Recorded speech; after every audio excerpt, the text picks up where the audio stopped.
नमस्कार, आपण पाहत आहे भांडा फूड न्यूज. एका दमात भ्रष्टाचारी कोमात. सोशल मीडिया, कर्जबाजारी, गुन्हेगारी, सट्टेबाजी, चोरी, मटका, जुगार, दारू, सावकारशाही, न्यायाच्या प्रतीक्षेत प्रशासन. भांडा फूड न्यूज. एका दमात भ्रष्टाचारी कोमात. राज्यात सर्वाधिक मतदान इचलकरंजीत 69.76% तर कोल्हापुरात 66.54% मतदान. कोल्हापूर महापालिकेसाठी गुरुवारी मतदारांनी मतदानाचा कोल्हापुरी तडका देत प्रचंड चुरशीनं 66.54% मतदान केलं. वस्त्रनगर इचलकरंजीत मतदानाचा महाधमाका राहिला. पहिल्याच महापालिकेसाठी इचलकरंजीकरांनी ईर्ष्येने 69.76% मतदान केलं. राज्यात मतदानाची सर्वाधिक टक्केवारी इचलकरंजीची राहिली.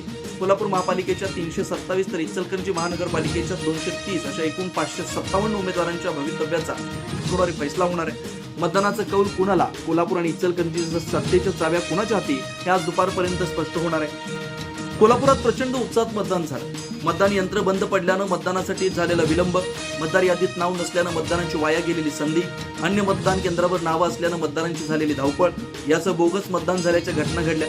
उमेदवारात बाचाबाची, उमेदवारांच्या पंथीत एकमेकांच्या अंगावर धावून जाऊन झालेली धक्काबुक्की, पोलीस आणि उमेदवारांत उडालेल्या शाब्दिक चकमकी, यासह कार्यकर्ते झालेले वादावादी, त्यातून जमावाला पांगवण्यासाठी पोलिसांनी काही ठिकाणी केलेला सौम्य लाठीमार आदी घटनांनी ठिकठिकाणी काही निर्माण झालेले तणावाचं वातावरण वगळता मतदान प्रक्रिया सुरळीत पार पडली.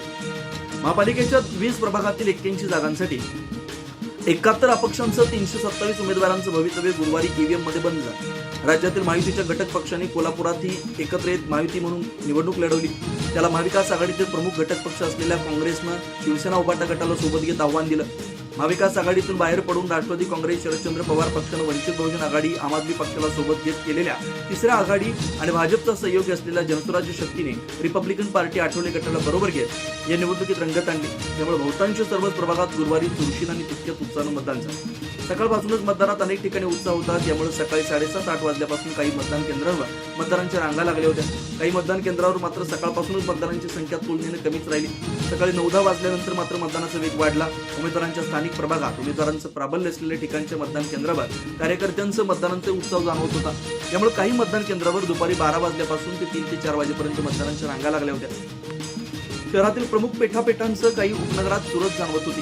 कसबा बावडा, कदमवाडी, जाधववाडी, सदर बाजार, राजेंद्रनगर, सुभाषनगर, जरगनगर, संभाजीनगर, तपोवन परिसर, साळुखेनगर, सानेगुरुजी वसाहत, फुलेवाडी, लक्षतीर्थ वसाहत आदी परिसरात ठिकठिकाणी मतदानांच्या रांगा होत्या. यावर्षी प्रथमच बहुसदस्यीय प्रभाग रचनेद्वारे मतदान होत असल्यानं प्रभाग क्रमांक 1 ते 19 मधील उमेदवारांना प्रत्येकी 4 तर प्रभाग 20 मधील उमेदवारांना प्रत्येक 5 मतं द्यावी लागत होती.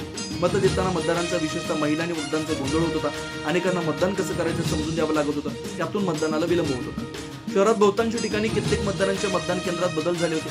कुटुंबातील काही सदस्य एका मतदान केंद्रावर तर काही जण दुसऱ्या केंद्रावर अशी स्थिती होती.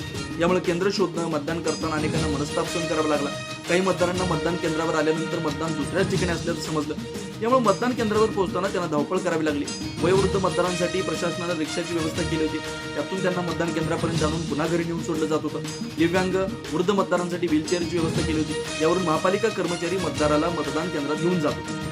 अनेक मतदार सहकुटुंब मतदानासाठी येत होते. महिलांचा उत्साह अधिक होता. 9 मतदारांतही मतदानाबाबत असलेली उत्सुकता दिसत होती. मतदान केल्याची खून दाखवत मतदान केंद्राबाहेर सेल्फी घेण्याचा मोह अनेक 9 मतदारांना आवडत नव्हता. रिक्षासह विविध वाहनांबरोबरच चालत केंद्राकडे येणाऱ्या मतदारांमुळे मतदान केंद्राकडे जाणाऱ्या रस्त्यावर वर्दळ होती. यामुळे परिसरात वारंवार वाहतुकीची कोंडी होत होती. मतदानाची वेळ संपल्यानंतरही 6 ठिकाणी मतदान सुरू राहिलं. वेळ संपतानाच केंद्राबाहेर रांगेत मतदार उभे होते.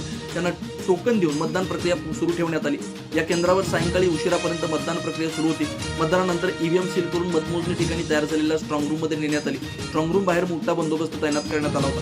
कोल्हापूर आणि इचलकरंजी महापालिकेवर सत्ता कोणाची याचा फैसला मतदान संपल्यानंतर अवघ्या 15 तासात शुक्रवारी सकाळी 10 वाजता होणार आहे.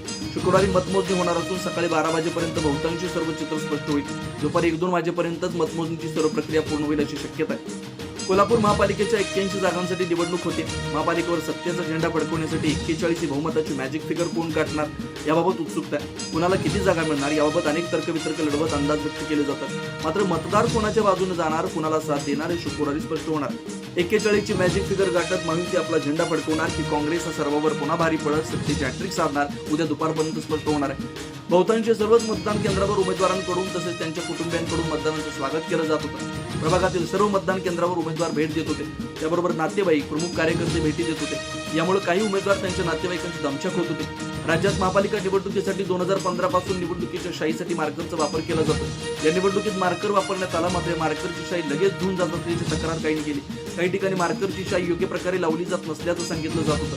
मार्करमधील शाई वाळणार नाही याकरता केंद्राध्यक्ष मतदान कर्मचाऱ्यांनी वापर होतात मार्करला टोपण लावा अशा सूचना देत होते.